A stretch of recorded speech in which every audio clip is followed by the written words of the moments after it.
pond build. Oh my gosh. So I prepped the site. There's a couple cinder blocks. Pulled out 13. And I scraped like 10 wheelbarrows full of stuff. Here's a 400-pound rock. So I pretty much scraped it down.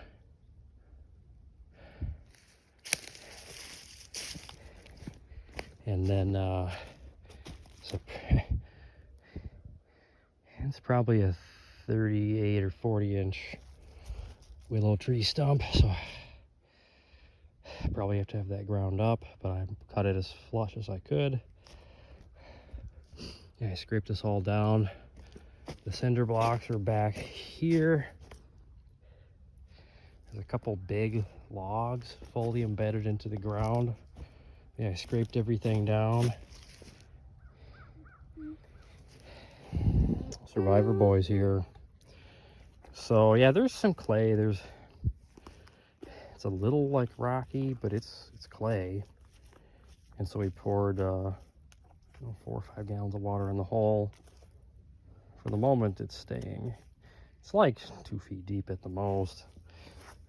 Not that deep. It's not like vanishing. And some of the hole isn't, all clay. So, yeah, back to this stump.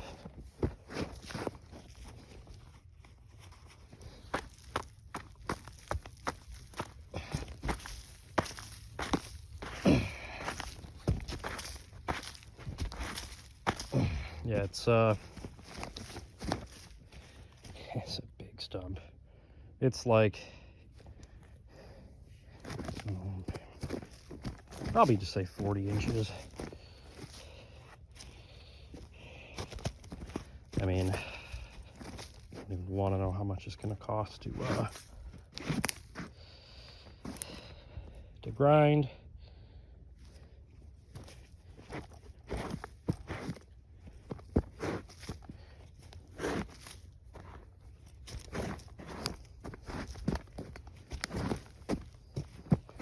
All right.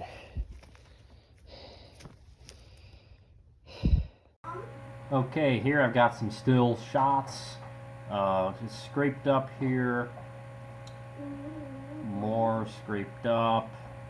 Mom, when I have braces, this is more or less after it was dug. This is the underlayments. Well, I laid out the underlayment, 20 by 25. I think it looks good. And the 146 pound liner comes next. NBD.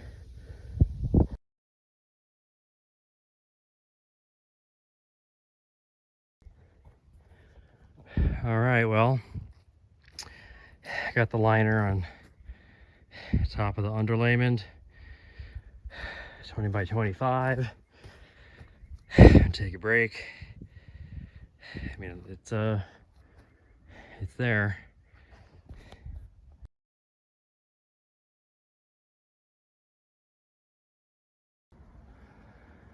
A couple hours later, well, I've got it covered up, but I've dug, I guess you'd call it an anchor trench all the way around. So then the underlayment and the liner get like tucked in there as best as possible. Rocks go around on top of the liner, and then it's installed. Fill it with water, bam. Well, got down to 11 and snowed last night. So that you can't do anything on your Saturday morning. Well, with some leaf blowing and a little bit of sun and removing snow via a sled. Well, we pretty much got enough traction to only fall about a dozen times. It's really slick with snow. Water isn't so bad. So yeah, we've got rocks in the anchor trench. Pretty much done. Massive pain in the butt. Massive pain in the butt. I'm leaving some rocks in the bottom just to kind of keep it weighted down a little bit. So now I'm gonna take a little break, cut the liner with a couple inches. Later, eventually, if I can somehow, kind of like backfill against that little bit of liner that's sticking up. So then, you know, try to cover up the liner then.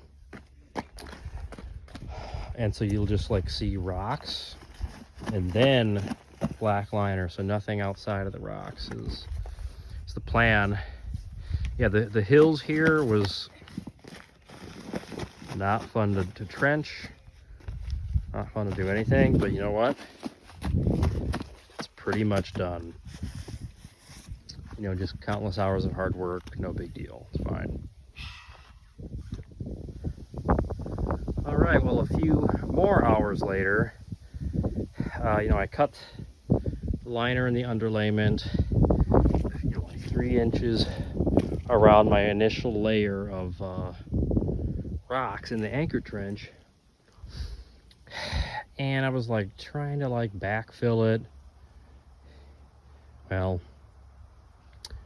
to make it look, you know, sort of okay, I ended up just getting an entire, you know, many cartloads full of rocks. So now it's like a bunch of rocks, but past the rocks you pretty much don't see the liner.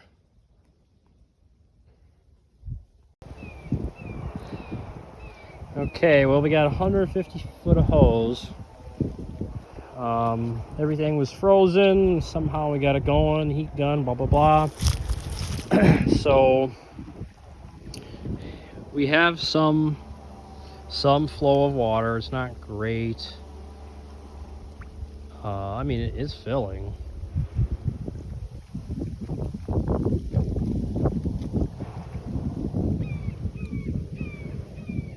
It's filling.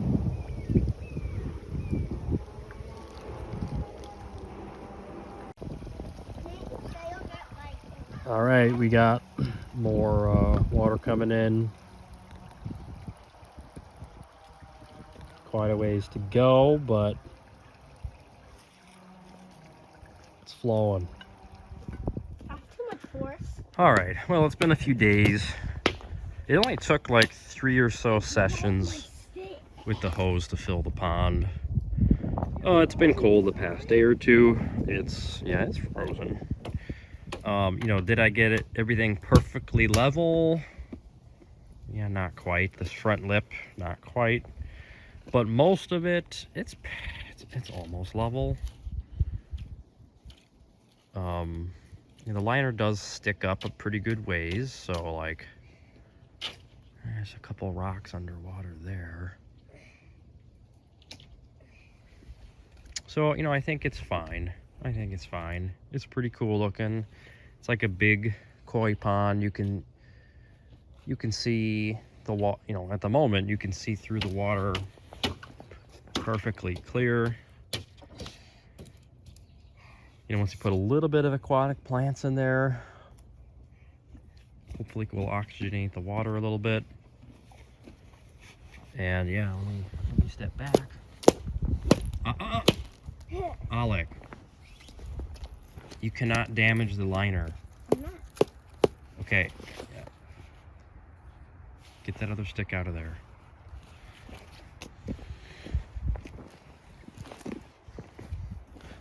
So it's, you know, it's like, it's probably like 22 by 17 or something. I don't know. You know, the liner was 20 by 25. Obviously that was, you know, the corners are, I rounded the corners.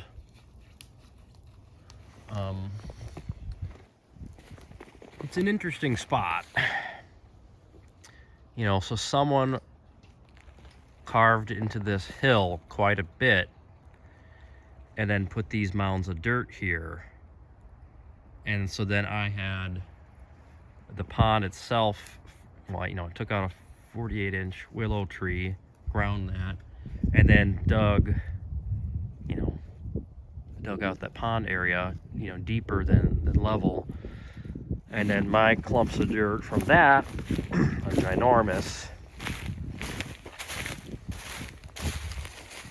Like three heaps of mostly rock and dirt right there.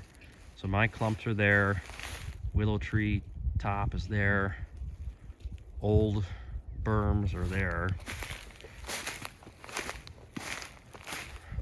But yeah, this spot was just full of sticks and a willow tree. And so now it's useful. You know, driveway goes up top.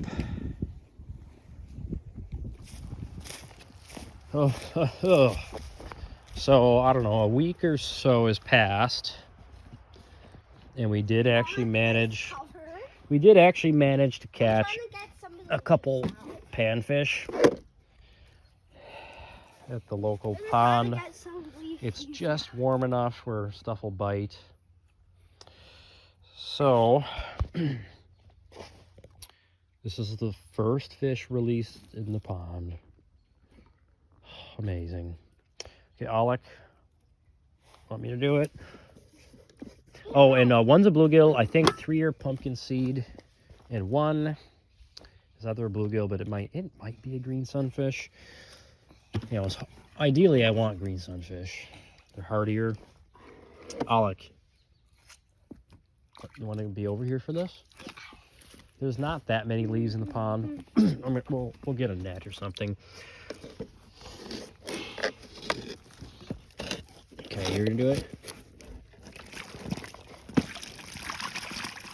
5. So we got 5. And we gotta wash out that little cooler. Oh, I see him. Oh, that's cool. It's fun to watch him. Okay, you can't see in the camera at all. But the bluegill, you know, the non-green sunfish could just like totally die. You know, we don't have any aquatic plants such as hornwort yet.